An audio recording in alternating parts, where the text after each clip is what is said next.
there's a lot of fear about AI. And even I think those of us that are pro AI it is healthy to have a little bit of trepidation towards the future, a little bit of caution going forward.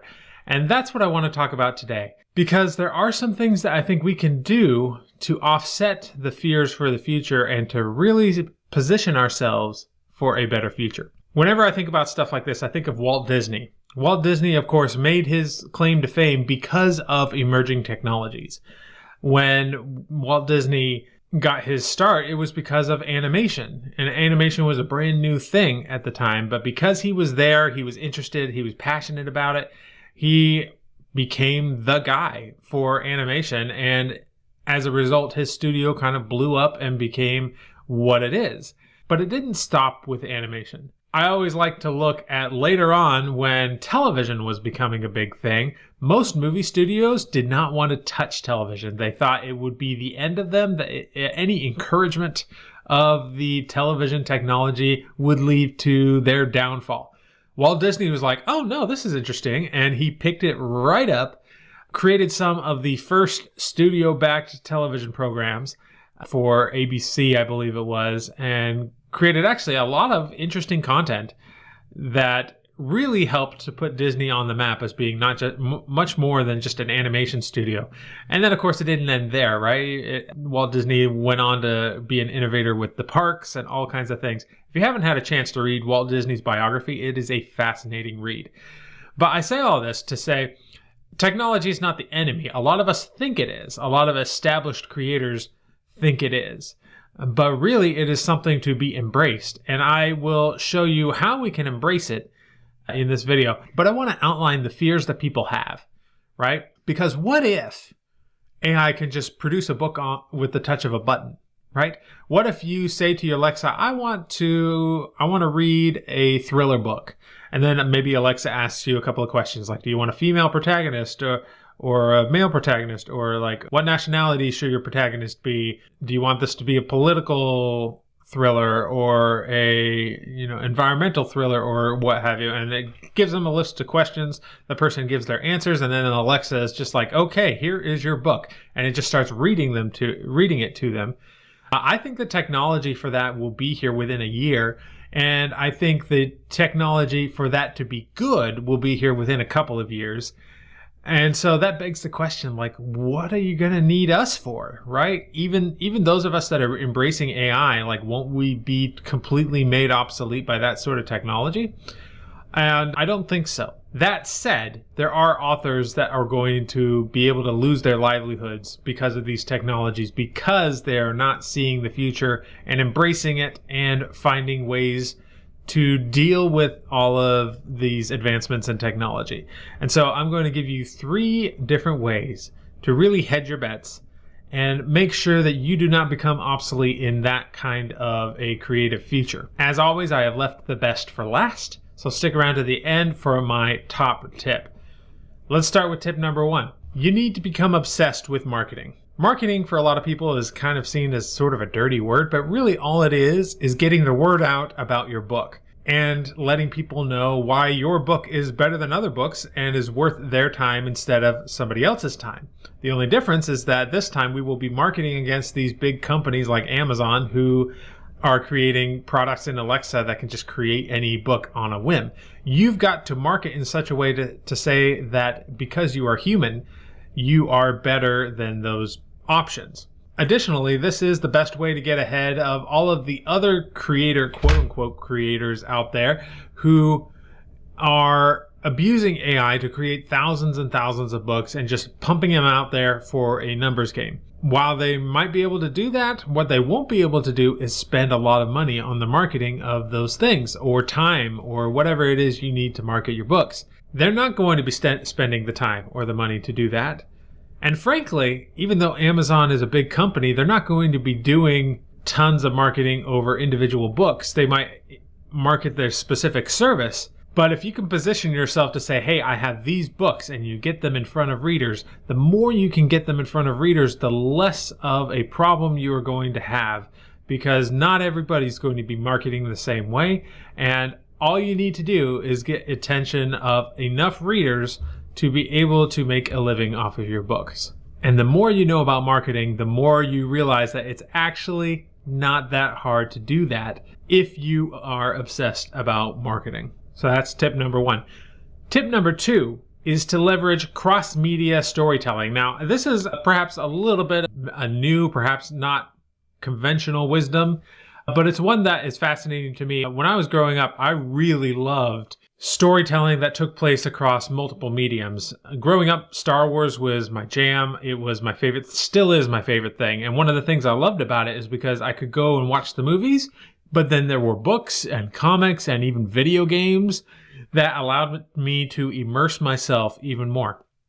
I do not think that the people creating all of these AI books are going to be creating these vast worlds overall. And I think that in the future, the amount of effort that it took to write a book in the past will get you not just one book, but maybe a comic book and a video game. And you can create a whole bunch of other things like adaptations of your book with the same amount of effort that it took to write the book in the past. And so it's a way of standing out and still putting in a lot of work, but getting a lot more reward for your book is creating these vast kind of adaptations or cross-media universes that can be a lot of fun. So I want authors, this is something I've said before, I want authors to think about the new era that we're entering into as being authors of books, but being creators of intellectual property, of large storytelling empires, right?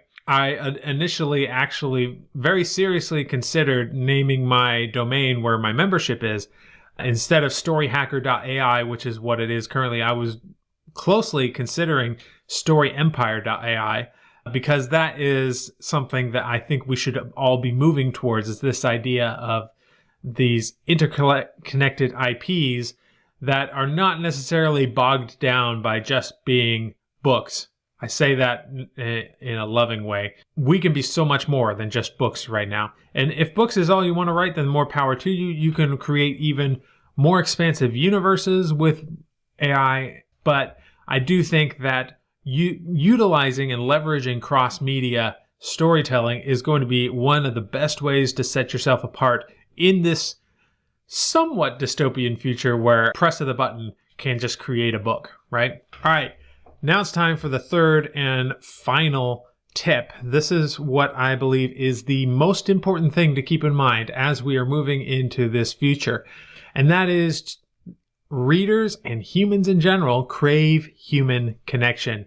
And so if you want to stand out in a world of AI where AI can write a book at the touch of a button, you need to foster those human connections. Okay? There's a reason that this channel that you are watching right now, that I deliberately decided that my face would be front and center in that YouTube channel. I have plans to probably create a YouTube channel for my reading audience as well at some point in the future. And that one will also have my face front and center. There's been a trend in YouTube lately of faceless YouTube channels where you can basically automate the whole thing and get other people to do all of the work for you, and you just sort of manage it all and not even have to show your face or demonstrate your own expertise. And I think while that might be working now, in the age of AI, that will not last long. You've got to create these human connections with your readers. So how do you do that? There are a couple of things. I recommend going live on Facebook or creating Zoom meetings or something like that to interact with your readers in some way. If you do content marketing like you see me doing right now with this channel, create a YouTube channel. Or if you're asking me, one of the best ways to market in social media these days is to do short form video, whether that's TikTok or YouTube Shorts or Instagram.